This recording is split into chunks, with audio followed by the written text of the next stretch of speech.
I feel like I see this topic a lot in House of the Dragon when it comes to Daemon and Otto, arguably two of the most pivotal characters in the show. Some people prefer Daemon, some people prefer Otto, but one thing is clear, and that is, these are not necessarily good men. Otto pushed his daughter to be queen and bear children she never wanted for the sake of stability. Daemon continuously skirted his brother's authority and put his family in increasingly risky situations, groomed his niece, and often uses violence as a way to resolve every conflict he comes across. Though he and Otto kind of have that last part in common. There are a lot of parallels between the Hand and the Rogue Prince, though most people don't want to see that. Not even the characters themselves. There seems to be this almost irrational hate between the two of them, but I feel that more so comes from Daemon. Otto is a stickler for rules and traditions, and to diverge from that is seen as problematic. So when it comes to someone like Daemon who repeatedly flouts his duties for one reason or another, it's no reason why he doesn't like him. As for the prince, his hate for Otto seems to come out of nowhere at the start of the story. Though, as I mentioned in my Daemon video, I believe his hate for Otto comes from the insecurity he has within his relationship with his brother Viserys. How the closest man to his brother isn't even his own brother. He feels alienated and replaced by Otto, so he projects that hate onto him. Though many would argue that Daemon actually has great foresight in that his grievances were justified, given what later happens in the story. I have a hard time agreeing, though. Given how irresponsible and reckless Daemon is, it's no wonder Otto tends to criticize him. He's not out to get Daemon in the same way Daemon is out to get him most of the time. But aside from that, Daemon and Otto are like two sides of the same coin. They claim they're doing things for the good of those around them, but it often seems as if it's more so for personal gain. But let's take a dive into the Prince and the Hand, and you guys let me know who you think is better. A lot of the time I see people say that if Daemon had been named Hand, then everything would be fine. There would be no dance and the realm would be at peace. But I highly doubt that. Of course, it's easy to think that if Daemon was made Hand, then the brothers could balance each other out, with Viserys being the peacemaker, Daemon being the enforcer. It's not a bad idea. Perhaps if Daemon was given more responsibility, he'd have less incentive to act as recklessly as he does. But on the other hand, that I find more likely is that Daemon would use his responsibility to justify his reckless activity. This is the same guy who stood in open rebellion against his brother just to get attention, who defied him and fought in a war for years just so he could come back and feel seen. The guy who groomed his niece and bludgeoned his first wife. Daemon's answer to most things, as well, is violence.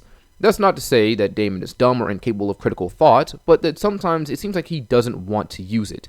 He's impulsive and tends to make decisions based on what he feels and what he wants, not what's needed. I could easily see Daemon in a small council meeting barely listening to the criticisms of others because the only opinion he truly values, aside from his own, is that of Viserys and possibly Rhaenyra. But even then, Daemon strikes me as a person who would go around Viserys and his authority and do something particularly heinous and claim that it was for the greater good, that he did it for his brother and his family. But as Rhaenys says, Daemon did what he thought best. Daemon only ever does what is best for Daemon. And this is also similar to Otto, who goes around Viserys and manipulates the king into choosing his daughter as his bride, all the while playing dumb about what's going on. Otto says he's doing what he is for the sake of the realm, numerous times in the story. A woman has never sat the Iron Throne, so for the stability of the realm, Aegon, a boy, has to. Aegon tries to take the high ground multiple times, saying it's for the good of everyone. But if all he cared about was tradition and stability, then he would have just told Viserys to marry Laena.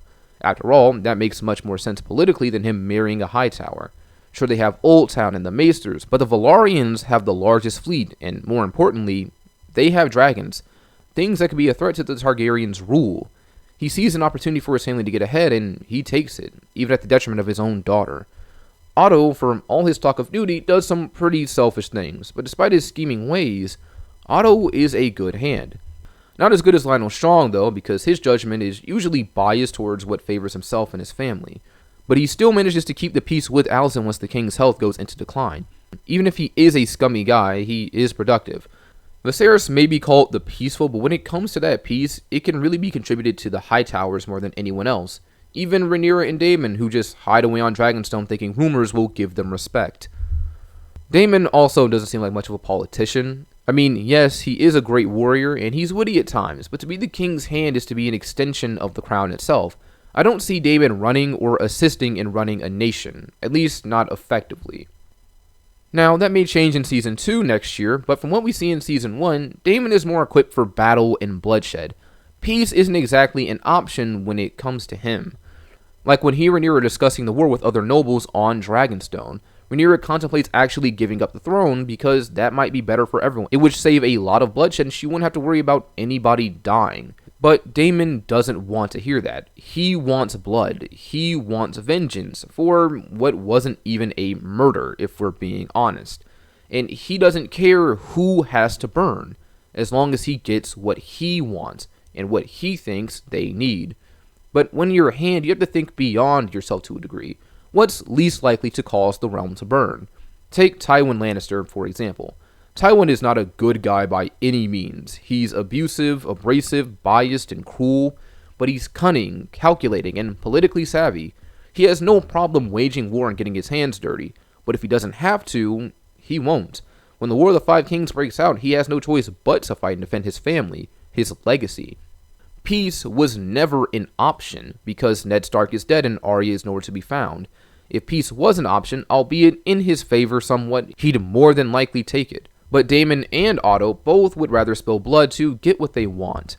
Now, initially, Otto does try to resolve the succession dispute peacefully. He suggests that Aegon marry Rhaenyra and just let their claims and people's opinions melt together over time. But that doesn't happen. So he takes more drastic measures and hopes that by sowing seeds of doubt and division in his daughter, he'll get what he wants. And here's the thing about Daemon and Otto that makes them not so different people outside of politics. Fear. Daemon and Otto both believe fear is the best way to gain loyalty.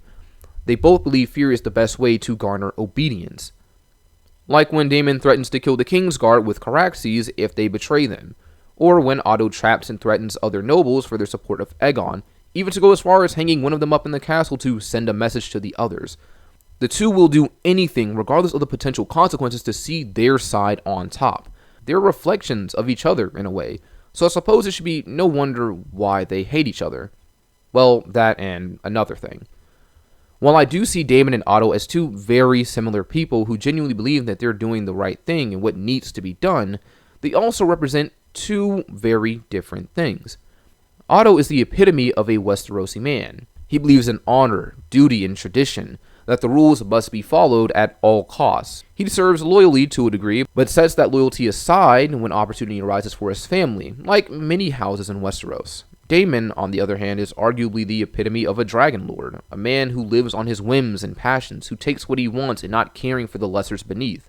Kinda like Rhaenys, who just crushes all those people in the dragon pit. But I digress. Daemon and Otto, while very similar, also represent a culture clash. Daemon, who tends to disregard Westerosi standards and traditions. Otto, who honors such standards and traditions and despises the whimsical Valyrian nature. They are the embodiments of their cultures and ideologies, but because they believe they cannot understand one another, they settle for the hate.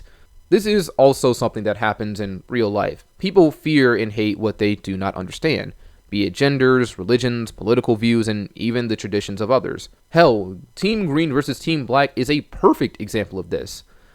What is a day of celebration for some is viewed by others as demonic and blasphemous. We delude ourselves into thinking that certain things are dangerous and wrong, and unknowingly create dangerous scenarios due to our own ignorance. Otto is ignorant to the fact that while a woman being queen will cause some ripples, it doesn't mean that people will instantly rise up and go to war with her. Daemon is ignorant to the fact that his actions have consequences. Just because he's a Targaryen doesn't mean he's exempt from the rules. He may be Valyrian, but he's not in Valyria. Either way, ignorant or not, I don't think one man is better than the other. They both do what they believe needs to be done, terrible or otherwise, regardless of how some people may feel about it in the long run. And that'll often be through fear and blood. But you guys let me know who you think is the better man in the comments below. Though I don't even think I need to ask for your opinions. Empyrean out.